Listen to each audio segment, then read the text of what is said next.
Hello there. So this is just going to be a quick video on the iPad desktop mockup. So once you've downloaded the file, you're going to have some instructions right on one of the layers, and you can just delete that or hide it once you read it. Then you will have this heading here that you can also delete, do whatever you like with it. Now, all of these objects are movable, but some of them, they have shadows on them, so some of them look better if they stay on their respective side. Like the books should be on the right side, the cup of coffee. And there's a succulent here, and it says in the layers that it's a left side succulent. So it will look really funny if you were to take it and move it to the other side, just because of the positioning of it and the angle. So there is a little bit of a perspective on this. It's not straight overhead. So you can just, you can move every object or turn them off, turn them on.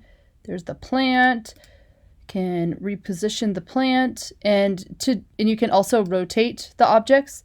So you just grab the folder itself and move it. To rotate, it's gonna pop up this little window, and it's just, you just say yes to this. And then you can rotate, reposition things. And I did that under transform or Command T, and I believe on Windows it's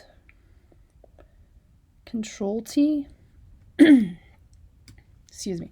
So if you would like to go and replace the iPad, you go over to the iPad, expand it down, and then the parts that have a green highlight are the smart objects that you can replace. The rest, just don't mess with those. So you double click into it, and then you just replace the image here. So say you delete what I have in there.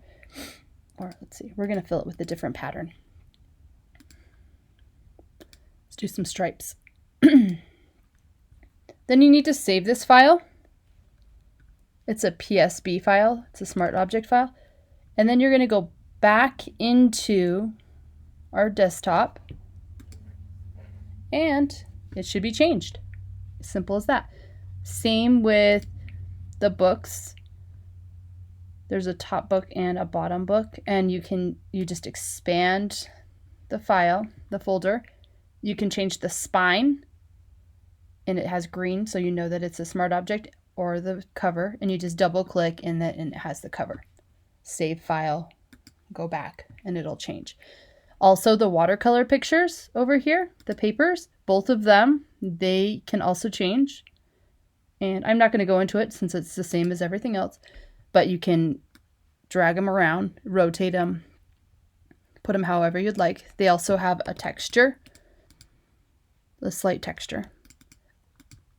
So, and the books also have a little bit of blur, so that it might be a very crisp picture that you put into the smart object, but when you look at it in this view, it has a little bit of a blur to it just because it wouldn't be super sharp. There's a little bit of depth of fields going on. You can move everything around, and so that's basically it. Move the pencil. There's a regular pencil here, another succulent over here in the corner. Can move around. There's also some backdrops or some backgrounds. A couple of wooden ones, more of like a table. And then there's a white wood. And that is it. Thank you. Oh, actually there's a bonus file, and that comes with it also. This one you can change out the iPad. You can do both of the papers, but that's about it. You can't move anything else around. So it's just a standard mock-up, but that you can customize. All right, thank you very much.